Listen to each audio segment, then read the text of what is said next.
1% saturated fatty acid की जगह unsaturated fatty acid लेने से 2% जो रिस्क है वो कम हो जाए। FDA, फेडरल ड्रग एडमिनिस्ट्रेशन और national heart, lungs and blood institute और अमेरिकन हार्ट एसोसिएशन ने कहा है कि जो ट्रांस फैट्स हैं इनका इस्तेमाल कम करें। है कि हमारे जितने भी आयल्स हैं जो कि सस्ते आयल हैं उनके अंदर बहुत ज़्यादा ओमेगा 6 है और जो कि बहुत ज़्यादा इन्फ्लेमेटरी हैं और हार्ट की हेल्थ के लिए ठीक नहीं है, आर्थराइटिस के लिए ठीक नहीं है। तो हमारे पास एक क्राइटेरिया आ गया। तो इस बुनियाद पे हम देखते हैं कि 5 जो बेस्ट जो हैं वो कुकिंग आयल्स कौन से हैं, और साथ साथ मैं उनके स्टैटिस्टिक्स भी आपको बताऊंगा ताकि बात जो है वो साइंटिफिक लेंस के अंदर ही रहे, ये गपशप ना बने। अब आते हैं कि हम कौन सा तेल, अब हम ये देखते हैं कि फैट एंड ऑयल के अंदर हम कौन सी 3 मौलिक गलतियां करते हैं जिनकी वजह से जो बेस्ट ऑयल है वो वर्स्ट ऑयल में तब्दील हो जाता है। जो है वो कहते हैं ये उम्र बढ़ाता है, तो वो करता क्या है, वो फ्री रेडिकल्स को स्कवेंज करता है, यानी उसको साफ कर देता है, तो ऑक्सीडेटिव डैमेज स्लो हो जाता है, तो बंदा देर से फिर बूढ़ा होता है। ठीक है, यहाँ पे एक सेलिब्रिटी है वो रोज़ाना कैप्सूल लेते हैं। स्मोक पॉइंट वो टेम्परेचर होता है जिसमें फैट और आयल्स के अंदर ब्लूइश फ्लेम निकलता है। इसमें जो फैट एंड आयल हैं वो डिकम्पोज होना शुरू हो जाते हैं। फ्लैश पॉइंट वो टेम्परेचर होता है जिसमें आयल के वेपर जो हैं वो जलना शुरू हो जाते हैं। वो बंदा कढ़ाई बना रहा होता है और साथ कढ़ाई के अंदर भी शोले निकल रहे होते हैं और आपके मुंह में पानी आ रहा होता है कि बड़ा कि फैट एंड आयल जो हैं ये रियल डेंजर नहीं है, बल्कि रॉन्ग फैट रियल डेंजर है, बल्कि रॉन्ग कुकिंग जो है ये रियल डेंजर है, रॉन्ग क्वांटिटी जो है ये रियल डेंजर है, रॉन्ग स्टोरेज जो है ये रियल डेंजर है। इसलिए अपनी और अपने घर वालों की सेहत के लिए आप लॉ ऑफ 7 लेस को इस्तेमाल करें और सेहतमंद रहें।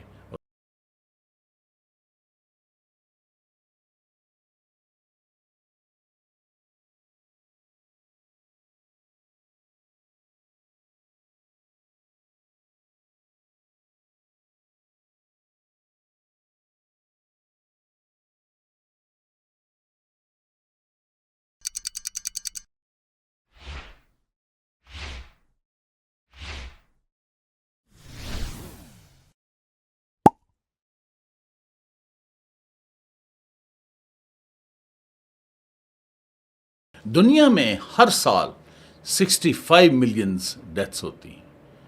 इन अमवात की सबसे बड़ी वजह कार्डियोवैस्कुलर डिजीज़, अमराज कल्ब और शरियान है। WHO के मुताबिक 20 मिलियन लोगों की अमवात दिल की बीमारियों की वजह से होती है। 32%, यानी हर तीसरे शख्स की मौत की वजह दिल और शरियान की बीमारी है। पाकिस्तान में दिल और शरियान की बीमारियां नंबर 1 किलर हैं। हर साल 3.5 लाख लोग इसका शिकार बनते हैं। कार्डियोवैस्कुलर डिजीज़ की सबसे बड़ी वजह हाइपरटेंशन बयान की जाती है। इस वक्त दुनिया के 1.4 बिलियन 30 साल से ऊपर की उम्र के लोग बुलंद फशारे खून में मुब्तला हैं, यानी हर तीसरा एडल्ट शख्स जो है वो हाई ब्लड प्रेशर का मरीज है। हाइपरटेंशन की सबसे बड़ी वजह अनहेल्दी डाइट बताई जाती है। सोडियम का ज़्यादा इस्तेमाल, SFA का ज़्यादा इस्तेमाल, ट्रांस फैट ओमेगा 6 का ज़्यादा इस्तेमाल, मूफा का कम इस्तेमाल, पूफा का कम इस्तेमाल, ओमेगा 3 का कम इस्तेमाल और स्मोक पॉइंट और फ्लैश पॉइंट पर तले हुए खाने। इसलिए आज हम फैट एंड ऑयल को साइंटिफिक लेंस से देखेंगे और कार्डियोवैस्कुलर डिजीजेस और फैट एंड ऑयल के गठजोड़ को देखेंगे और फैट एंड ऑयल के 3 खतरनाक अज्जा और 3 फ़ायदेमंद अज्जा के मुताल्लिक जानेंगे। नीस ये भी जानेंगे कि 5 बेस्ट फैट एंड ऑयल कौन से हैं और 5 बैड फैट एंड ऑयल कौन से हैं, और ये भी देखेंगे कि फैट एंड ऑयल के इस्तेमाल में हम कौन सी 3 मोहलक गलतियां करते हैं। Donald Trump, Elon Musk, Imran Khan, Shahrukh Khan, Virat Kohli, Cristiano Ronaldo, Katrina Kaif कौन से फैट एंड ऑयल इस्तेमाल करते हैं। आगे चलने से पहले हम फैट एंड ऑयल्स को देख लेते हैं। फैट एंड ऑयल जो हैं ये ट्राइग्लिसराइड हैं, ग्लाइसिरोल के और फैटी एसिड के। ग्लाइसिरोल वही ग्लिसरीन जो आप रोज़मर्रा ज़िंदगी में इस्तेमाल करते हैं। ग्लाइसिरोल के साथ 3 फैटी एसिड्स अटैच होते हैं, ऐसे करके 3 फैटी एसिड उसके साथ अटैच होते हैं। बाद में भी आपको मैं दिखाता हूँ। तो जो ग्लाइसिरोल है उसका काम सिर्फ होल्ड करना है, जबकि ये जो फैटी एसिड्स हैं ये एक्टिव पार्ट है। जैसे आपके कीज होती हैं तो एक पॉइंट उसका है जिससे आप पकड़ते हैं यानी होल्ड करते हैं, तो ग्लाइसिरोल का काम इन 3 फैटी एसिड्स को होल्ड करना है। और जो की के दंदाने हैं वो एक्टिव पार्ट होते हैं, तो इसके जो ये 3 फैटी एसिड साथ लगे होंगे ये इनका एक्टिव पार्ट्स हैं। तो इनकी लंबाई जो है वो 4 से लेकर 24 कार्बन तक होती है, लेकिन ज़्यादातर 16 कार्बन और 18 कार्बन के होते हैं। जैसे आप इस तस्वीर में देखें कि ये जो है ये ग्लाइसिरोल है, ये ग्लाइसिरोल है और ये फैटी एसिड है, यानी कार्बन की चेन है। ये चेन है बहुत इम्पॉर्टेंट है, इसको समझना बहुत ज़रूरी है कि फ़ैट एंड ऑयल हमारी बॉडी के अंदर जाके क्या काम करते हैं। ये जो चेन है इसमें अगर तो ये शॉर्ट हो यानी 4 और 6 कार्बन की हो, या मीडियम हो यानी 8, 10 और 12 तक हो तो वो फ़ायदेमंद होती है, जबकि लंबी जो है वो नुकसानदेह होती है। इसी तरह अगर ये सैचुरेटेड है तो वो नुकसानदेह होती है, अनसैचुरेटेड हो तो ये अच्छी होती है। इसी तरह अगर इसके अंदर अनसैचुरेटेड है और सिज है तो वो अच्छी होती है, अगर ट्रांस है तो ख़राब होती है। फिर जो डबल बॉन्ड की जो पोजीशन है उसके ऊपर इसकी सारा अंदर बॉडी का फंक्शन डिपेंड करता है। यानी ओमेगा 6 यदि अगर छठी कार्बन पे है तो वो नुकसानदेह है, लेकिन अगर तीसरी कार्बन पे डबल बॉन्ड है तो वो फ़ायदेमंद है, 9वीं पे है तो फ़ायदेमंद है। तो यानी सारा जो बॉडी के अंदर रोल है इन 3 जो फैटी एसिड्स होते हैं, इनकी लंबाई, इनकी अनसैचुरेशन, इनकी पोजीशन, इनकी स्टीरियो केमिस्ट्री के ऊपर डिपेंड करती है। बहुत सारे लोगों को फैट और ऑयल के फ़र्क का नहीं पता होता, हालांकि बहुत ही सिंपल है। यानी वाटर है, अगर वाटर सॉलिड हो तो हम उसको बर्फ़ कहते हैं, अगर वाटर लिक्विड फॉर्म में हो तो हम उसको पानी कहते हैं। इसी तरह ट्राइग्लिसराइड जो कि फैट एंड ऑयल का कीमियाई नाम है, अगर रूम टेम्परेचर पे सॉलिड हो तो इसको हम फैट कहते हैं, और अगर ट्राइग्लिसराइड जो हैं अगर रूम टेम्परेचर पे लिक्विड हो तो इनको फैल कहते हैं। जो फैट्स हैं ये आमतौर पर एनिमल से मिलती हैं सिवाय कोकोनट के। इसी तरह जो ऑयल्स हैं ये आमतौर पर प्लांट से मिलते हैं सिवाय फिश ऑयल के। और दूसरी जो इनके अंदर जो फ़र्क होता है वो ये होता है कि जो फैट्स हैं इनमें सैचुरेटेड फैटी एसिड्स होते हैं, और जो ऑयल्स हैं इनमें अनसैचुरेटेड फैटी एसिड्स होते हैं। सैचुरेटेड का लफ्ज़ी मतलब ये होता है रजा हुआ, और अनसैचुरेटेड का लफ्ज़ी मतलब होता है भूखा। कार्बन जो है वो 4 बॉन्ड बनाना चाहती है, वो 4 रोटियां खाना चाहती है। तो अगर सारे सिंगल बॉन्ड हों तो इसका मतलब है उसको 4 रोटियां मिल गई हैं, वो सैचुरेटेड है, यानी तमाम सिंगल बॉन्ड बने हुए हैं। जब कार्बन के पास 3 एटम होते हैं उसके इर्द गिर्द, तो 2 कार्बन के एटम आपस में 2 रोटियां बीच में रख लेते हैं, वो उसको भी शेयर कर रहा है, उसको भी शेयर कर रहा है। तो गोया एक कार्बन को 4 रोटियों के बजाय 3 रोटियां मिलती हैं, तो वो यानी उसमें कोई चीज़ और आ सकती है, वो अनसैचुरेटेड है, वो भूखी है। ये फ़र्क है। और सैचुरेटेड जो है ये सीधा होता है, और जो कार्बन कार्बन डबल बॉन्ड हो जाएगा तो वो बेंट हो जाएगा। तो ये इसके अंदर बुनियादी फ़र्क है। चूँकि हमने जानना है कि 3 ख़तरनाक अज्जा कौन से हैं और 3 फ़ायदेमंद अज्जा कौन से हैं, तो इसके लिए हमें इसकी क्लासिफिकेशन देखनी पड़ेगी, यानी फ़ैट एंड ऑयल की किस्मों को देखना पड़ेगा। तो फैट एंड ऑयल की 2 बड़ी किस्में हैं, सैचुरेटेड फैट एंड ऑयल्स और unsaturated fat and oil. Saturated fat and oil, जैसे मैंने पहले बताया है कि वो कार्बन जब सिंगल बॉन्ड बनाएगी तो वो बिल्कुल स्ट्रेट होगी, स्ट्रेट चेन होगी। स्ट्रेट चेन होने की वजह से वो एक दूसरे के ऊपर ऐसे पैक हो जाएंगी। दूसरी मिसाल भी मैं आपको देता हूँ कि ये आप कागज़ देखें, ये कागज़ सारे स्ट्रेट हैं और एक दूसरे के ऊपर टाइटली पैक हैं। अब आप उंगली यहाँ डालें तो नहीं जाएगी, क्यों कि ये एक दूसरे के साथ जीम से जकड़े हुए हैं। तो फैट्स के अंदर सैचुरेटेड फैट होती है, वो स्ट्रेट होती है और सारी स्ट्रेट एक दूसरे के साथ ऐसे पैक हो जाती हैं, तो वो सॉलिड हमें नज़र आती है। और जबकि अनसैचुरेटेड फैट्स जो होती हैं, जब भी कार्बन कार्बन डबल बॉन्ड होगा तो उसकी शक्ल ये वाली होगी, इस तरह करके वो बेंड स्ट्रक्चर होगा। तो इसको आप जितना भी जोड़ेंगे तो वो ऐसे करके बीच में गैप्स रह जाएंगे। यानी बेंड होने की मिसाल आप देख लें, जैसे ये कागज़ एक दूसरे में बेंड हो, तो अब इसमें उंगली जा रही है, इनके अंदर स्पेस है। तो आयल्स के अंदर डबल बॉन्ड की वजह से, यानी अनसैचुरेशन की वजह से वो लिक्विड हो जाते हैं, इसलिए उसके अंदर उंगली जा रही है। तो यानी ये जो हैं ये जीम से जुड़े होते हैं। सैचुरेटेड जीम से फैटी एसिड की चेन्स जकड़ी होती हैं, अनसैचुरेटेड में जीम से वो जुड़ी होती है। अब हम इसकी मिसाल भी देख लेते हैं। कोकोनट के अंदर 92% सैचुरेटेड फैटी एसिड्स होते हैं, बटर में 66% सैचुरेटेड फैटी एसिड होते हैं, देसी घी के अंदर 65% सैचुरेटेड फैटी एसिड होते हैं, पाम ऑयल के अंदर 52% सैचुरेटेड फैटी एसिड्स होते हैं।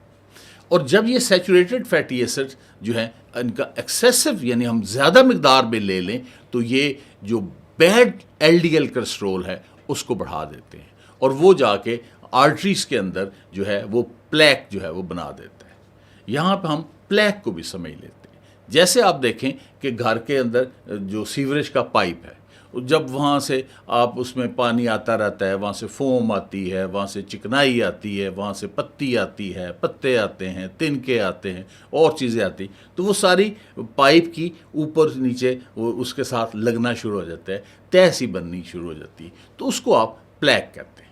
तो जो आर्टरीज के अंदर प्लेक बनती है वो एलडीएल की वजह से बनती है, वो फैटी सब्सटेंस की वजह से बनती है, वो कैल्शियम की वजह से बनती है, वो इन्फ्लेमेटरी सेल्स की वजह से बनती है। ये सारे जमा होकर एक तह सी बना देते हैं जिसको प्लेक कहते हैं।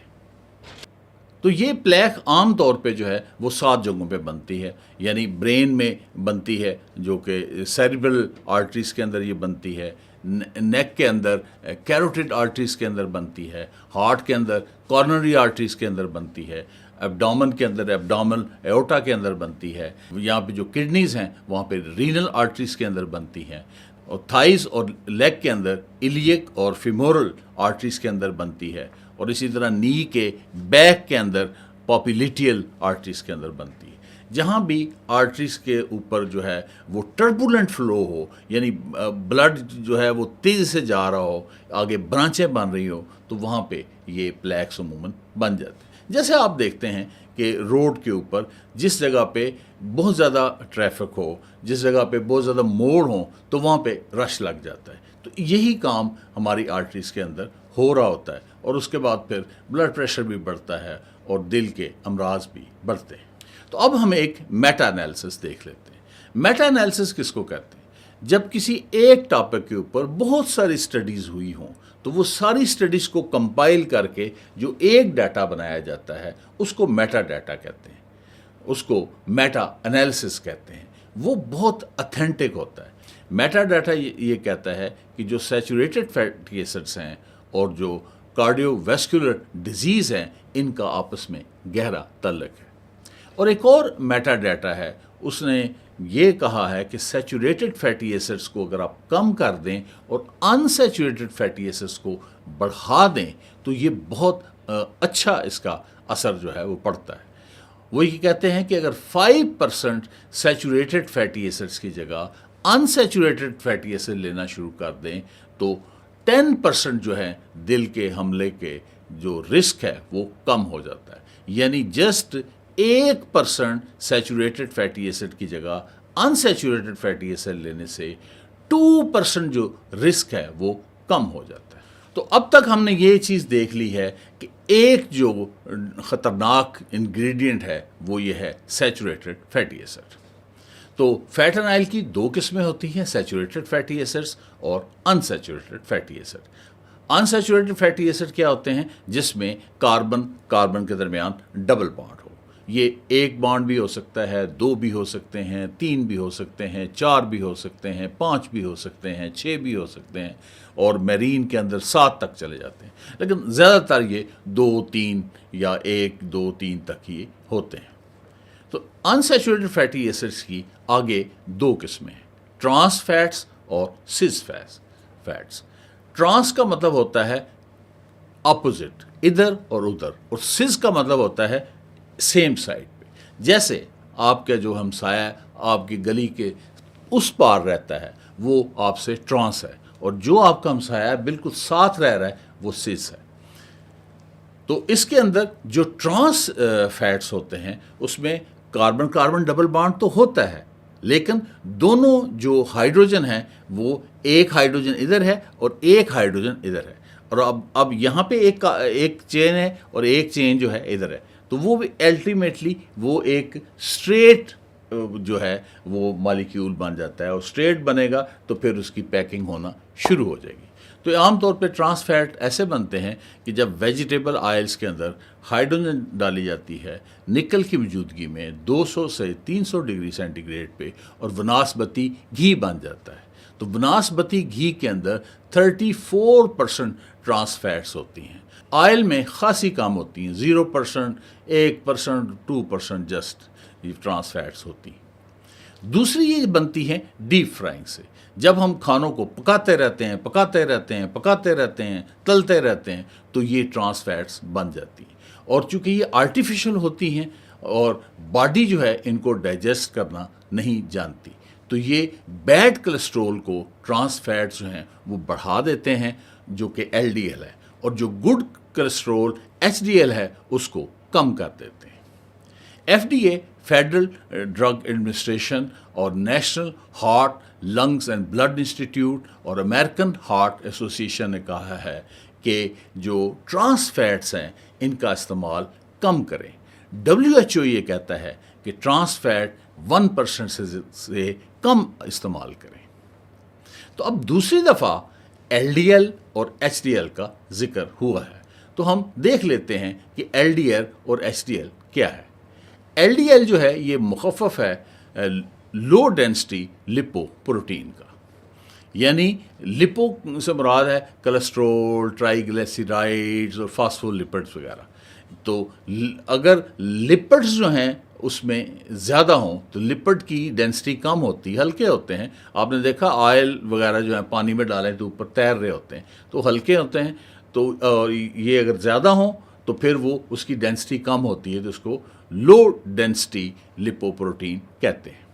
इसका काम क्या होता है? इसका काम ये होता है कि कोलेस्ट्रोल को लिवर से उठाना है और ब्लड वेसल से गुजरकर टिश्यूज़ और ऑर्गन तक पहुँचाना है। टिश्यू कहते हैं सेट ऑफ सिमिलर सेल्स, और ऑर्गन जैसे हार्ट है, लिवर है, तो ये डिपॉजिट करती है कोलेस्ट्रोल्स को, और इसके नतीजे में अथीरोस्क्लेरोसिस हो जाता है। अथीरो ग्रीक वर्ड है जिसका मतलब ये होता है फैटी पेस्ट, और स्क्लेरोसिस का मतलब होता है हार्डनिंग। तो जो आर्टरीज़ हैं ये टफ हो जाती हैं, स्टिफ हो जाती हैं, हार्ड हो जाती हैं, और फिर ब्लड प्रेशर होता है और फिर हार्ट के मसले होते हैं, इसलिए इसको बैड कोलेस्ट्रोल कहते हैं। अब आते हैं HDL की तरफ, हाई डेंसिटी लिपोप्रोटीन। तो इसमें लिपिड की निस्बत प्रोटीन्स जो हैं वो ज़्यादा होते हैं, तो प्रोटीन की डेंसिटी चूँकि ज़्यादा है तो इसलिए इसको हाई डेंसिटी लिपोप्रोटीन कहते हैं।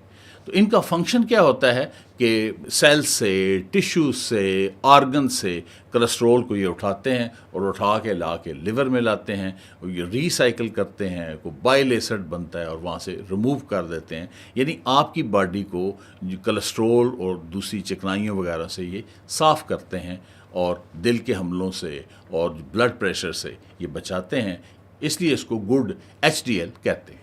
याद करने के लिए बड़ा आसान है, LDL यानी L से लो, HDL यानी H से हाई हो तो ये अच्छा है।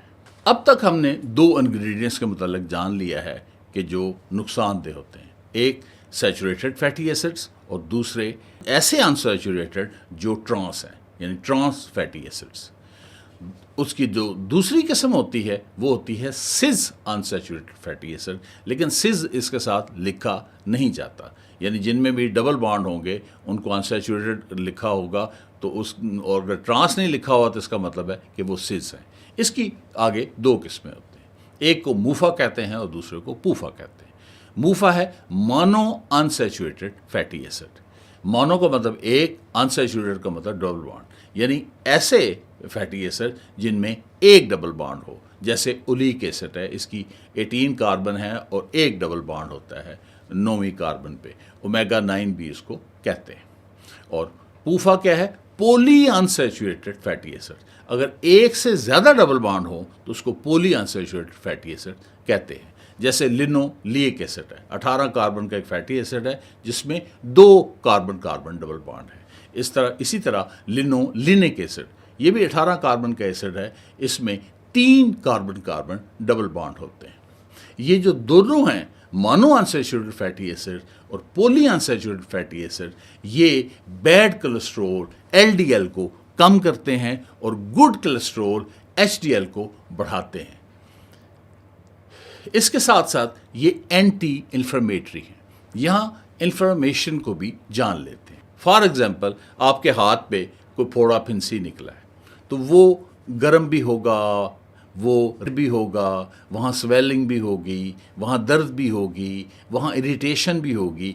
तो ये जो 5 फैक्टर्स हैं, ये जिस जगह हों उसको इन्फ्लेमेशन कहते हैं। यानी जो भी जगह है जो ज़ख्मी हो, आप इसको इस तरह समझ लें, जो जगह ज़ख्मी है उसको यानी इन्फ्लेमेशन हुई है। तो जो आर्टरीज़ हैं, आर्टरीज़ के अंदर जो एंडोथेलियम होती है उसमें इन्फ्लेमेशन हो जाती है। जहाँ जो ही इन्फ्लेमेशन होती है तो वहाँ पे फिर कोलेस्ट्रॉल आता है, प्लेटलेट्स आते हैं, कैल्शियम आते हैं, वो इकट्ठे हो के वो एक तह सी जो है वो बना देते हैं और प्लेक बन जाती है। और प्लेक जब टूटती है तो वो फिर आगे इकट्ठे होकर क्लॉट बना देती है। फॉर एग्जांपल, आपका सीवरेज सिस्टम है, सीवरेज सिस्टम में अब चीज़ें इकट्ठी हुई हैं, प्लेक वगैरह बनी पड़ी है। अब क्या हुआ कि किसी जगह से वो प्लेग जो थी सीवरेज सिस्टम में पाइप में से वहाँ से गिर गई। अब वो प्लेग जो है, वो जो साबन है, वो जो पत्ती है, पत्ते हैं और तिनके हैं, वो इकट्ठे हो गए, तो आगे जाके उन्होंने रोड ब्लॉक कर दी, पाइप यानी ब्लॉक कर दिए, तो वो क्लॉट बन गई। उसके नतीजे में फिर हार्ट अटैक होता है। इसको चूँकि इम्पॉर्टेंट चीज़ है, इसकी एक और मिसाल भी ले लेते हैं कि किसी जगह रोड एक्सीडेंट हो गया, तो अब क्या होगा कि पुलिस वाले भी वहाँ पे आ जाएंगे और CW वाले भी आ जाएंगे और उसके बाद लोग भी इकट्ठे हो जाएंगे, मीडिया भी इकट्ठा हो जाएगा, सारा रश पड़ जाएगा, रोड ब्लॉक हो जाएगी। तो ये सेम केस ये होता है कि जब आर्टरीज़ के अंदर जो जहाँ पे इन्फ्लेमेशन होती है वहाँ प्लेक बनती है, प्लेक टूटती है तो क्लॉट बनता है, तो सारी चीज़ें इकट्ठी होकर उस आर्टरीज़ को ब्लॉक करती हैं और फिर बहुत नुकसान होता है। तो अब हमने यहाँ तक के लेक्चर में 2 फ़ायदेमंद जो हैं इंग्रेडिएंट्स उनके मतलब भी जान लिया है, मूफा और पूफा, 1 डबल बॉन्ड वाले फैटी एसिड्स और 2 डबल बॉन्ड वाले फैटी एसिड्स। अब जो पोली अनसैचुरेटेड फैटी एसिड्स हैं, इनकी आगे 2 किस्में हैं, ओमेगा 3 फैटी एसिड और ओमेगा 6 फैटी एसिड, जिसका आजकल बहुत आप चर्चा सुन रहे हैं। ओमेगा 3 फैटी एसिड जो हैं ये क्या होते हैं? जिस तरह इंग्लिश में ए पहला अल्फ़ाबेट है और जी आखिरी है, इसी तरह ग्रीक के अंदर अल्फ़ा पहला है और ओमेगा आखिरी है। तो इस तरह जब चेन यहाँ से ऐसे शुरू होती है तो अगर जो काउंटिंग है वो 1 2 3 4 इस तरह करके चल रही होती है, लेकिन इधर से शुरू करें तो वो उसको ओमेगा कहते हैं। यानी यहाँ से अगर तीसरी कार्बन पे डबल बॉन्ड हो तो वो ओमेगा 3 फैटी एसिड है, अगर छठी कार्बन पे हो तो वो ओमेगा 6 फैटी एसिड कहलाएगा। तो ओमेगा 3 और 6 के फंक्शन में बहुत ज़्यादा फ़र्क है। ओमेगा 3 जो फैटी एसिड्स हैं ये एंटी इन्फ्लेमेटरी हैं, यानी ये इन्फ्लेमेशन को ख़त्म करते हैं। जैसे हमने पहले देखा था कि मूफा और पूफा जो थे वो भी एंटी इन्फ्लेमेटरी थे, लेकिन ये हाईली एंटी इन्फ्लेमेटरी, या जहाँ पे इन्फ्लेमेशन हो रही है, जहाँ पे एक्सीडेंट हो रहा है, जहाँ पे ज़ख्म पड़ रहा है, उसको नहीं होने देते, क्योंकि बाद में प्लेक बनना है और दूसरी क्लॉट बनने, उससे पहले ये रोक देते हैं। दूसरा, ये ट्राइग्लिसराइड को कम करते हैं। ट्राइग्लिसराइड फैट एंड ऑयल का केमिकल नेम है, और प्लेक बनने से ये रोकते हैं, इसलिए ये हार्ट को प्रोटेक्ट करते हैं। क्योंकि ये बहुत फ़ायदेमंद है ओमेगा 3 फैटी एसिड्स, तो इसके मतलब 3 मशहूर जो ओमेगा 3 फैटी एसिड्स हैं उनके मतलब जानना बहुत ही ज़रूरी है। एक उनमें से है ALA, अल्फ़ा लिनोलिनिक एसिड। ये जो है ये प्लेक को प्रिवेंट करता है और इसी तरह ये आर्टरीज को क्लियर करता है। तो इसकी जो रिकमेंडेड डोज है वो 1 ग्राम जो है पर डे लेनी होती है। इसको आप दूसरे तरीके से भी ले सकते हैं। एक जो टेबल स्पून है, एक टेबल स्पून 15 ग्राम की होती है, और अगर फ्लैक्स सीड की है, फ्लैक्स सीड कहते हैं अलसी के बीज, या एक टेबल स्पून वालनट की ले लें, या एक टेबल स्पून चिया सीड की ले लें, तो उसमें ये 2 ग्राम होते हैं, जबकि डेली आपको 1 ग्राम चाहिए, यानी आधी चम्मच भी अगर आप ले लें तो ये आपकी डेली रिक्वायरमेंट को पूरा कर देते हैं। दूसरा जो बड़ा मशहूर ओमेगा 3 फैटी एसिड है वो EPA है, इकोसा पेंटानोइक एसिड। ये 20 कार्बन का फैटी एसिड है और ये एंटी इन्फ्लेमेटरी है, और दूसरा इसका जो काम है ट्राइग्लिसराइड को ये कम करता है, लेकिन ये मेरीन से मिलता है, प्लांट वगैरह से नहीं मिलता, और इसकी जो रिकमेंडेड डोज है वो 150 मिलीग्राम से 250 मिलीग्राम पर डे है। और तीसरा जो बड़ा मशहूर है वो है DHA, डिकोसा हेक्सेनोइक एसिड। इसमें 22 कार्बन है और ये भी जो है मेरीन से मिलता है, मेरीन एनिमल से मिलता है, और इसका फ़ायदा ये है कि ब्रेन हेल्थ के लिए अच्छा होता है, और आँख के पीछे जो पर्दा होता है रेटिना, उसके लिए अच्छा होता है। इसकी जो डेली रिकमेंडेड डोज है वो भी 150 मिलीग्राम से 250 मिलीग्राम है। और ये दोनों कहाँ से मिलते हैं, EPA और DHA? ये मेरीन से एनिमल से मिलते हैं, यानी सालमन से मिलते हैं, सार्डीन से मिलते हैं, और रोहू की एक आध किस्म है वहाँ से मिलते हैं। तो चूँकि इनको लेना ज़रा मुश्किल है, तो इसका एक शॉर्टकट है कि आप कॉड लिवर ऑयल ले लें, या आप क्रिल ऑयल ले लें। क्रिल ऑयल जो है उसके 1 ग्राम के अंदर 240 मिलीग्राम जो है वो ओमेगा 3 फैटी एसिड्स मौजूद होते हैं। तो ये बात थी ओमेगा 3 फैटी एसिड्स की। अब चलते हैं ओमेगा 6 फैटी एसिड की तरफ। अगर एंड से छठी कार्बन के ऊपर डबल बॉन्ड होगा तो उसको ओमेगा 6 फैटी एसिड कहेंगे। अब सिर्फ पोजीशन का फ़र्क है, लेकिन फंक्शन में बहुत ज़्यादा फ़र्क पड़ जाएगा। ओमेगा 6 फैटी एसिड जो है अगर थोड़ी मिकदार में लेते हैं तो स्किन के लिए बड़े अच्छे हैं, हेयर्स के लिए बड़े अच्छे हैं। आपके अंदर जो मेटाबॉलिज्म हो रहा है, एनाबॉलिज्म, कैटाबॉलिज्म, जो रिएक्शंस हो रहे हैं उनके लिए बड़ा अच्छा है। लेकिन अगर ज़्यादा ले लें तो ये इन्फ्लेमेटरी है, यानी वही ज़ख्म करता है, इन्फ्लेमेशन होगी, प्लेग बनेगा, फिर प्लेग टूटेगा, क्लॉट बनेगा, और फिर मसाइल जो हैं वो पैदा होंगे। और दूसरा ये है कि आर्थराइटिस करता है, जोड़ों का दर्द जो है वो। तो इसलिए जो है ओमेगा 3 और ओमेगा 6 जो हैं ये एक ख़ास रेशो में लें तो ठीक होते हैं। अगर ओमेगा 3 और ओमेगा 6 की रेशो 1:1 है तो ये बेस्ट है। अगर 1:2, 1:3, 1:4 तक जो है इसको गुड कहते हैं। ये आगे बढ़ती है और 1:7 हो जाती है, यानी ओमेगा 3 1 पार्ट है और ओमेगा 6 7 पार्ट है, तो इसके बुरे असरात आने शुरू हो जाते हैं। और हमारे यहाँ जो ऑयल पाए जाते हैं उसमें 1:20 की रेशो है, बल्कि डॉक्टर जमील कहते हैं कि 1:70 की रेशो है। यही वजह है कि हमारे जितने भी आयल्स हैं, जो कि सस्ते आयल हैं, उनके अंदर बहुत ज़्यादा ओमेगा 6 है, और जो कि बहुत ज़्यादा इन्फ्लेमेटरी हैं और हार्ट की हेल्थ के लिए ठीक नहीं है, आर्थराइटिस के लिए ठीक नहीं है। तो इसलिए जब भी आयल आपने सेलेक्ट करना है तो ओमेगा 3 और ओमेगा 6 की रेशो को आपने जहन में रखना है कि 1:2 हो, या ज़्यादा से ज़्यादा 1:4 तक जाना है। तो अब तक के लेक्चर में हमने 6 चीज़ों को देख लिया है कि सैचुरेटेड फैटी एसिड जो हैं वो ठीक नहीं है, और ट्रांस फैटी एसिड ठीक नहीं है, और ओमेगा 6 की ज़्यादा मकदार ठीक नहीं है। और हमें ये भी देख लिया है कि मूफा जो है मोनोअनसैचुरेटेड फैटी एसिड्स जो हैं, और पूफा पॉलीअनसैचुरेटेड फैटी एसिड्स जो हैं, और ओमेगा 3 जो हैं ये बहुत अच्छे हैं हार्ट की हेल्थ के लिए। तो हमारे पास एक क्राइटेरिया आ गया। तो इस बुनियाद पे हम देखते हैं कि 5 जो बेस्ट जो हैं वो कुकिंग ऑयल्स कौन से हैं, और साथ साथ मैं उनके स्टैटिस्टिक्स भी आपको बताऊंगा ताकि बात जो है वो साइंटिफिक लेंस के अंदर ही रहे, ये गपशप ना बने।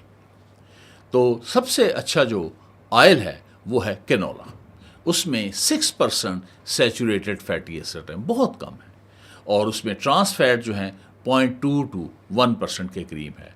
जो मूफा है 62% है और पूफा 32% है, यानी तकरीबन 94% जो है अनसैचुरेटेड फैटी एसिड्स हैं। और ओमेगा 3 9.1 है और ओमेगा 6 जो है 18% है, यानी ये रेशो भी 1:2 की है। जैसे मैंने बताया कि 1:4 तक बड़ी गुड रेशो है, तो ये 1:2 की रेशो है। फिर एक और पॉइंट जो है जिसको मैं आगे जाके एक्सप्लेन करूँगा, इस वक्त सिर्फ इतना बता देता हूँ कि जो स्मोक पॉइंट है अगर 200 डिग्री सेंटीग्रेड से ऊपर है तो वो ठीक है, और 200 डिग्री सेंटीग्रेड से कम है तो वो ठीक नहीं है। इसकी तफसील मैं आगे चल के बताऊंगा। तो इसका जो है स्मोक पॉइंट वो 235 डिग्री सेंटीग्रेड है, तो यानी ये 7 के 7 जो पैरामीटर्स हैं उसके ऊपर पूरा उतरता है। दूसरे नंबर पे है मस्टर्ड ऑयल, सरसों का तेल। इसमें सैचुरेटेड फैटी एसिड 13% हैं, ट्रांस फैट इसमें 0 to 0.3% है। जो मूफा है 60% है, पूफा जो है 21% है, ओमेगा 3 और 6 जो हैं 6:15 हैं, यानी वो भी यानी 1:2 की रेशो में है, और 254 डिग्री सेंटीग्रेड इसका स्मोक पॉइंट है। इसकी सारी चीज़ें ही ठीक हैं, लेकिन इसके ऊपर स्टार मैंने लगा दिया है। उसकी वजह क्या है? उसकी वजह यह है कि जो मस्टर्ड ऑयल होता है इसमें एक एसिड होता है रूसिक एसिड, 52% इसमें रूसिक एसिड है। तो जो रैट्स के ऊपर रिसर्च की गई तो उसमें पता चला कि जो रूसिक एसिड है वो हार्ट के मसल्स के ऊपर जो है वो फैट को इकट्ठा करता रहता है, और इसको मायोकार्डियल लिपिडोसिस कहते हैं। नाम कितना मुश्किल है, लेकिन इसको देखेंगे तो बड़ा आसान आपको लगेगा। मायो का मतलब होता है मसल, और कार्डियल का मतलब होता है दिल के, कार्डियोलॉजी जैसे आप यूज़ करते हैं, यानी दिल के मसल, और लिपो यानी फैट एंड ऑयल और कोलेस्ट्रोल वगैरह, ठीक है। और डॉसिस का मतलब होता है बीमारी, यानी दिल के मसल्स के ऊपर लिपिड्स का इकट्ठा होकर बीमारी पैदा करना। लेकिन ये रिसर्च अभी तक इंसानों के ऊपर नहीं हुई। दूसरी वजह यह है कि हम सदियों से सरसों का तेल जो है इस्तेमाल कर रहे हैं और इसके कोई बुरे असरात हमें नहीं देखे, इसलिए इसको स्टार लगा के बेस्ट ऑयल जो है बना दिया गया। और यहाँ ये बात भी आपको बतानी बहुत ज़रूरी है कि जो कैनोला है ये भी बेसिकली मस्टर्ड ऑयल है। मस्टर्ड ऑयल और रेप सीड ऑयल आपस में कज़न है, दोनों ब्रासिका फैमिली में है। दोनों के अंदर रूसिक एसिड जो है वो ज़्यादा होता है। इसके अलावा एक और कंपाउंड होता है ग्लूकोसिनोलेट, यानी ये बिटर टेस्ट जो है वो उसको बना देता है। आपने देखा होगा कि जो मस्टर्ड ऑयल है हल्का हल्का कड़वा होता है, उसकी यही वजह है। और तो कैनेडियन साइंटिस्ट ने ये किया कि उन्होंने सिलेक्टिव ब्रीडिंग की, और जिन नस्लों के अंदर रूसिक एसिड कम था उनकी ग्राफ्टिंग कर करके 50s में, 60s में, 70s में, आफ्टर डेकेड्स ऑफ उसकी क्रॉस ब्रीडिंग से और सिलेक्टिव ब्रीडिंग से उन्होंने रूसिक एसिड को 50% से कम करके जस्ट 2% कर दिया, और जो ओलिक एसिड था वो 20% था, उसको बढ़ा के 55% कर दिया। और ग्लूकोसिनोलेट जो कंपाउंड है ये 100 माइक्रोग्राम से कम करके इसको 30 माइक्रोग्राम कर दिया, तो उसका टेस्ट भी बेहतर हो गया। तो फिर उन्होंने 1974 के अंदर ये जो ऑयल है लॉन्च कर दिया। तो ये रेप सीड से बनाया था, और रेप सीड और मस्टर्ड ऑयल आपस में कज़न हैं, और रेप सीड का चूँकि नाम थोड़ा सा मुनासिब नहीं था तो उन्होंने 1978 के अंदर इसका नाम जो है वो कैनोला रख दिया। कैनोला का मतलब है कैनेडियन ऑयल लो एसिड, यानी इसमें रूसिक एसिड 50% की बजाय कम होकर 2% तक आ गया है। तो ये मैंने तफसील बताना ज़रूरी समझी। अब तीसरे नंबर पे जो ऑयल है वो सनफ्लावर ऑयल है। उसमें 6% सैचुरेटेड फैटी एसिड्स हैं और 0 to 0.5% ट्रांस फैट्स हैं, बहुत कम हैं, 1% से कम होने चाहिए। मूफा उसके अंदर जो है 75% है, पूफा 13% है, ओमेगा 3 और 6 की रेशियो 1:60 है। ये ठीक नहीं है, ठीक है। तो इसलिए सनफ्लावर की ये एक नेगेटिव पॉइंट है, इसमें आपको ओमेगा 3 इसके साथ लेना पड़ेगा। और स्मोक पॉइंट इसका 242 डिग्री सेंटीग्रेड है, वो भी ठीक है। चौथे नंबर पे ऑलिव ऑयल है और इसमें 14% सैचुरेटेड फैटी एसिड्स हैं और ट्रांस फैट 0 से 0.5% है। मूफा जो हैं इसके अंदर 73% है और पूफा इसके अंदर 11% है और ओमेगा 3 और 6 की रेशियो है 0.7 और 9.8, यानी 1:14 बन रही है, यानी ये रेशियो भी ठीक नहीं है। इसके साथ भी आपको ओमेगा 3 जो है और दूसरे तरीक़ों से लेने पड़ेंगे। और दूसरा इसका जो स्मोक पॉइंट है वो 190 डिग्री सेंटीग्रेड है, वो भी कम है। तो ये इसको जब भी ऑलिव ऑयल को इस्तेमाल करना है तो इसको ही आपने शैलो जो है फ्राइंग करनी है, 130 डिग्री सेंटीग्रेड तक करनी है, इससे ज़्यादा नहीं करनी। इससे ऊपर जाएंगे तो उसके जो फ़ायदे हैं उससे वो आप महरूम हो जाएंगे। पाँचवें नंबर पे है सोयाबीन ऑयल। इसमें 15% सैचुरेटेड फैटी एसिड हैं और जो ट्रांस फैट हैं 0.1 से 1.5% हैं और इसके अंदर जो मूफा है 24% है और इसके अंदर जो पूफा है 61% है और ओमेगा 3 जो है 6.7% है और ओमेगा 6 जो है ये 50% है और ये भी रेशियो 1:7 है। यानी अब 1:7 मैंने बताया था कि बुरे असरात शुरू हो जाते हैं, तो इसमें भी बेहतर ये है कि ओमेगा 3 जो है वो आप बाहर से ले लें। और इसका जो स्मोक पॉइंट है वो 240 डिग्री सेंटीग्रेड है, वो भी ठीक है। और अब आते हैं टॉप 5 बैड ऑयल्स की तरफ। इसी जो साइंटिफिक लेंस के साथ हमने जो 7 जो पैरामीटर्स बनाए हैं उसके तहत जो आज के डाटा के मुताबिक है, तो वनस्पति की इसमें सैचुरेटेड फैटी एसिड्स हैं 28 to 50% और इसमें ट्रांस फैट हैं 15 to 40% और वो भी आर्टिफिशियल वाले। और इसमें मूफा जो हैं 25% और पूफा 10% और ओमेगा 3 और 6 0.5 और 8, यानी उसकी रेशियो भी 1:16 है और जो स्मोक पॉइंट है 220। अब आप देख लें कि इसमें कितनी जो है बैड इंग्रेडिएंट इसमें बहुत ज़्यादा हैं। इसके अलावा एक और इंग्रेडिएंट भी इसमें है, उसका भी मैं आपको जिक्र कर दूं कि ये वनस्पति घी बनता है निकल से, WHO। तो निकल जो है 2 माइक्रोग्राम होना चाहिए वो 100 ग्राम के अंदर, लेकिन इसके अंदर रिपोर्ट्स ये कहती हैं कि 60 माइक्रोग्राम तक है। यानी निकल जब फिल्ट्रेशन करते हैं तो ज़्यादा वो निकलता नहीं है, फैट और ऑयल्स के अंदर ही रह जाता है। इसलिए मैंने एक आर्टिकल भी लिखा था, घी ए टॉक्सिक एडिबल, उसका लिंक भी मैं साथ लगा दूंगा। दूसरे नंबर पर कोकोनट है, 92% जो है सैचुरेटेड फैटी एसिड्स हैं और इसमें ट्रांस फैट 0 to 0.2% है, वो तो ठीक है। मूफा 6% है, बहुत कम है। पूफा 2% है, बहुत कम है।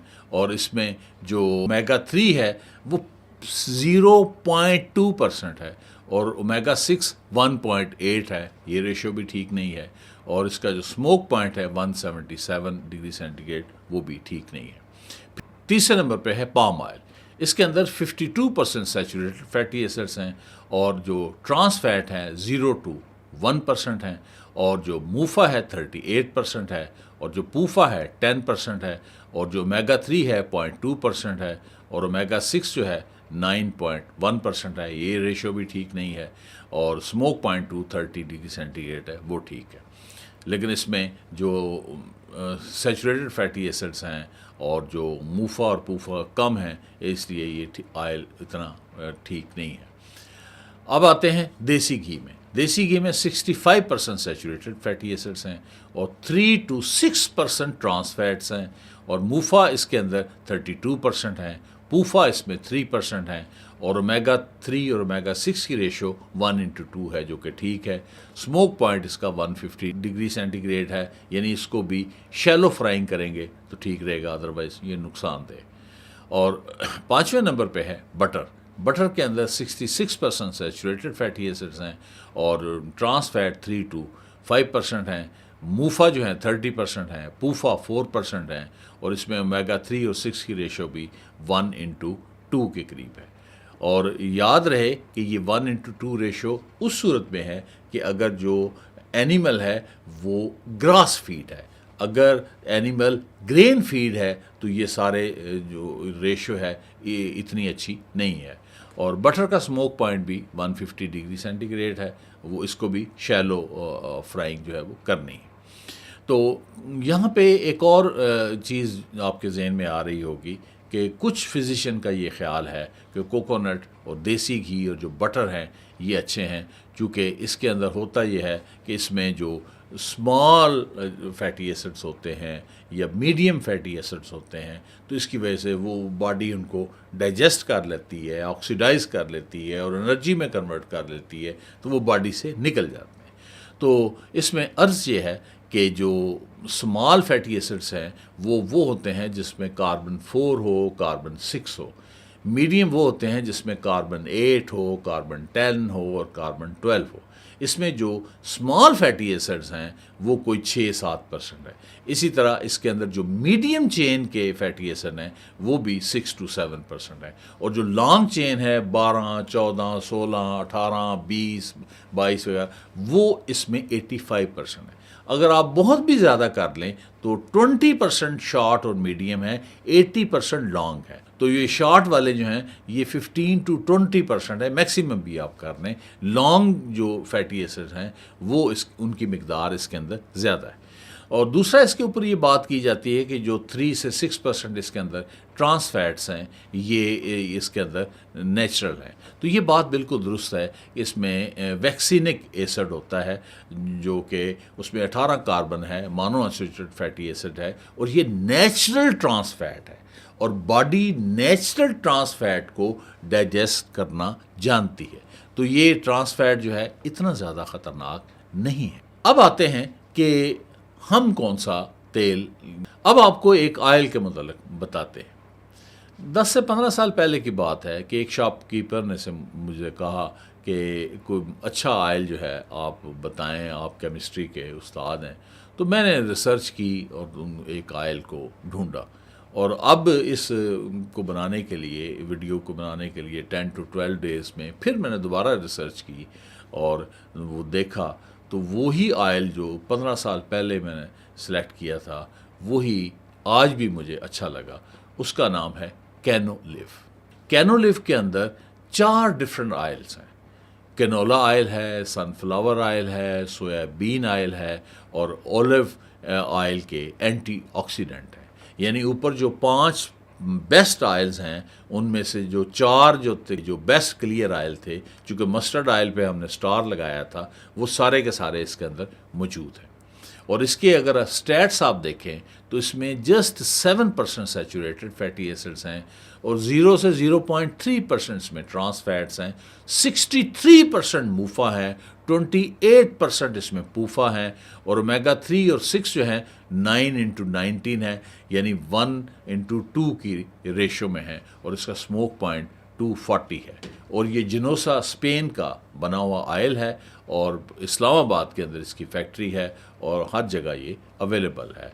तो अपने फिजिशियन से मशवरा करके आप इसको भी यूज़ कर सकते हैं। अब हम ये देखते हैं कि फ़ैट एंड ऑयल के अंदर हम कौन सी 3 मौलिक गलतियाँ करते हैं जिनकी वजह से जो बेस्ट ऑयल है वो वर्स्ट ऑयल में तब्दील हो जाता है। तो उसमें पहली गलती जो है वो स्टोरेज की है। यानी ऑयल को आपने देखा होगा कि शुरू में वो पेचों वाले डब्बे के अंदर रखा जाता था जो कि एयर टाइट होता था और ऑयल आता भी था तो वो टिन के डब्बे होते थे, टिन के कैन होते थे, उसके अंदर आता था, टिन के डब्बों के अंदर आता था। और जो ऑलिव ऑयल जब आप ख़रीदें तो वो डार्क ग्रीन कलर का होता है, डार्क ब्राउन कलर की शीशी होती है, चूँकि लाइट भी इनको ख़राब करती है और हवा भी ख़राब करती है। हवा जो है वो इसको स्पॉइल कर देती है और इस अमल को कहते हैं रेनसिडिटी। अब रेंसिडिटी दो तरह की होती है। रेंसिडिटी मैंने बताया था कि जो कार्बन कार्बन डबल बॉन्ड है, अनसैचुरेटेड है, भूखा है, वो हर वक्त उसकी तलाश में है कि मुझे कुछ चीज़ मिले और अपना मैं चौथा बॉन्ड बना के सैचुरेटेड हूँ। तो ऑयल को जब आप एक्सपोज कर देते हैं तो जो फ़िज़ा के अंदर H2O है वो H2O आती है और कार्बन कार्बन डबल बॉन्ड को हाइड्रोलाइज कर देती है और शार्टर जो है वो फैटी एसिड्स वगैरह और एल्डिहाइड्स वगैरह बन जाते हैं और इसको कहते हैं हाइड्रोलिटिक रेंसिडिटी। और इसी तरह जो फ़िज़ा की ऑक्सीजन है वो कार्बन कार्बन डबल बॉन्ड पे अटैक करती है और एल्डिहाइड बन जाते हैं जो टॉक्सिक भी होते हैं और उनकी स्मेल होती है और कीटोन्स बन जाते हैं और शॉर्ट चेन फैटी एसिड्स बन जाते हैं। और जितने डबल बॉन्ड ज़्यादा होंगे उतना ज़्यादा जो है ऑयल जल्दी ख़राब होगा। आपने देखा होगा फ़िश में बड़ी बदबू आ रही होती है, उसकी वजह ये है कि फ़िश के ऑयल जो है वो हाईली अनसैचुरेटेड होता है, तो उसकी रेंसिडिटी जो है वो ज़्यादा हो जाती है। तो इसलिए ऑयल को हमेशा जो है वो एयर टाइट जो है वो रखना है और दूसरा डार्क प्लेस के ऊपर उसको रखना होता है। दूसरी जो बड़ी गलती हम करते हैं वो रीयूज़ की है। घर में औरतें जो हैं वो पकौड़े बनाती हैं, मछली बनाती हैं, ऑयल भी रख देती हैं, फिर दोबारा उसको गर्म करती हैं, फिर बनाती हैं, गर्म करती हैं। ऑयल को रीयूज़ नहीं करना। इस तरह बाज़ारों के अंदर देखें जहाँ पकौड़े तले जा रहे होते हैं, समोसे तले जा रहे होते हैं, तो वो ऑयल बार बार बार बार इस्तेमाल हो रहा होता है और वो बहुत ज़्यादा नुकसानदेह है। कैसे नुकसानदेह है कि जब बार बार हीटिंग होती है तो बार बार वही रेंसिडिटी वाला अमल होता है, ट्रांस फैट्स बनते हैं, टॉक्सिक एल्डिहाइड्स बनते हैं और फिर फ्री रेडिकल्स बनते हैं। फ्री रेडिकल्स वो चीज़ होती है हम एक इंसान जवान जो है वो बूढ़ा क्यों होता है कि जो उसके सेल्स हैं उसकी ऑक्सीडेटिव डैमेज होता है और उसके पीछे कौन होता है, फ्री रेडिकल्स होते हैं। तो विटामिन ई जो है वो कहते हैं ये उम्र बढ़ाता है, तो वो करता क्या है, वो फ्री रेडिकल्स को स्कवेंज करता है, यानी उसको साफ़ कर देता है, तो ऑक्सीडेटिव डैमेज स्लो हो जाता है, तो बंदा देर से फिर बूढ़ा होता है। ठीक है, यहाँ पे एक सेलिब्रिटी है वो रोज़ाना कैप्सूल लेते हैं, पॉलिटिकल ना होती तो मैं उनका नाम ले देता। तो फ्री रेडिकल्स जो है वो बनते हैं जो कि सेल्स के लिए नुकसानदेह हैं। फिर स्टिकी पॉलीमर बन जाता है, फिर वो आपने देखा होगा उसका रंग भी काला काला हुआ होता है और कार्बन कार्बन डबल बॉन्ड जो है जो कि फ़ायदेमंद चीज़ है वो टूट चुका होता है। तो ये जो रीयूज़ है बार बार ये आर्टरीज को डैमेज कर देता है, उनकी इन्फ्लेमेशन कर देता है और उसके बाद जो है वो हार्ट के मसले जो हैं वो पैदा होते हैं। एलडीएल जो है ऑक्सीडाइज होता है, यानी बहुत ही ये डेंजरस है। ऑयल को सिर्फ एक दफ़ा इस्तेमाल करना है और उसके बाद उसको फेंक देना है।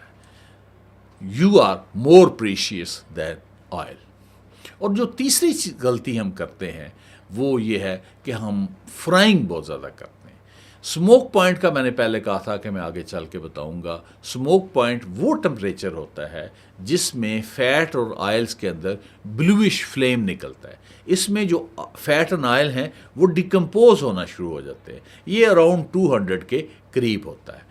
तो यानी ऑयल जो है उसमें वही rancidity, oxidative rancidity, hydrolytic rancidity होगी और वही केमिकल जो मैंने पहले बताए थे वो बनने शुरू हो जाएंगे। और हम तो इससे एक स्टेप ऊपर चले जाते हैं, हम तो फ्लैश पॉइंट पे चले जाते हैं। फ्लैश पॉइंट वो टेम्परेचर होता है जिसमें ऑयल के वेपर जो हैं वो जलना शुरू हो जाते हैं। वो बंदा कढ़ाई बना रहा होता है और साथ कढ़ाई के अंदर भी शोले निकल रहे होते हैं और आपके मुंह में पानी आ रहा होता है कि बड़ा ठीक हो रहा है। वो सारा का सारा ऑयल जो है वो डिकम्पोज और डिस्ट्रॉय हो रहा होता है और बहुत सारे केमिकल्स बन रहे होते हैं जिनका मैं पहले जिक्र कर चुका हूँ। और यहाँ एक और लोग भी गलती करते हैं कि हम कोई कुकिंग कर रहे हैं तो पानी में कर रहे हैं तो मैक्सिमम टेम्परेचर बॉइलिंग पॉइंट तक जाएगा, 100 डिग्री सेंटीग्रेड तक जाएगा। जब फैट और ऑयल आप डाल के कुकिंग कर रहे होते हैं तो उस वक़्त जो आपकी वेसल का, आपकी देचकी का या कढ़ाई का जो टेम्परेचर है वो 180 टू 250 डिग्री सेंटीग्रेड तक जा रहा होता है। तो इसलिए हमेशा शैलो फ्राइंग करनी है। शैलो फ्राइंग होती है 130 डिग्री सेंटीग्रेड तक और डीप फ्राइंग होती है 180 डिग्री सेंटीग्रेड तक। डीप फ्राइंग करेंगे तो वो जो बेस्ट ऑयल है वो भी वर्स्ट ऑयल में चेंज हो जाएगा।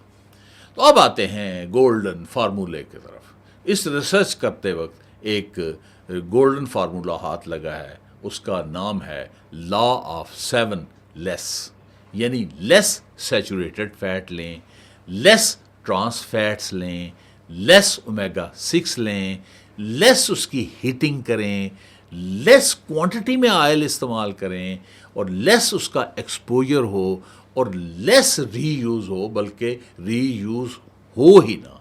तो ये 7 लेस जो हैं ये एक गोल्डन फार्मूला है। अब आते हैं कि फ़ैट एंड ऑयल जो है एक नॉर्मल आदमी को कितने चाहिए होते हैं। अगर 2000 किलो कैलोरीज़ के लिए आपको 50 ग्राम और मैक्सिमम कर लें तो 60 ग्राम फैट और ऑयल पर डे काफ़ी होते हैं। अब ग्राम्स का हमें चूंकि इतना पता नहीं है, एक टेबल स्पून के अंदर 15 ग्राम आते हैं, तो यानी आप 3 टेबल स्पून ले सकते हैं। बहुत मैक्सिमम जाएं तो 3.5 कर लें, इससे ज़्यादा फ़ैट एंड ऑयल इस्तेमाल नहीं करना। हमारी आदत है कि हम बहुत ज़्यादा फ़ैट और ऑयल इस्तेमाल करते हैं और भुनवे खाने खाने के शौकीन हैं, जो कि हमारी सेहत के लिए ठीक नहीं है। और अब हम ये देखते हैं कि सेलिब्रिटीज़ कैसे फ़ैट एंड ऑयल इस्तेमाल करते हैं। डोनाल्ड ट्रंप जो है ये बटर रिच जो है वो फूड इस्तेमाल करता है और फास्ट फूड को बहुत ज़्यादा इस्तेमाल करता है। एलॉन मस्क जो है लेस ऑयली फूड लेता है और कभी कभी बारबेक्यू और जो फास्ट फूड है वो यूज़ करता है। Imran Khan less oily food लेता है, ओलिव ऑयल लेता है और चिया सीड लेता है।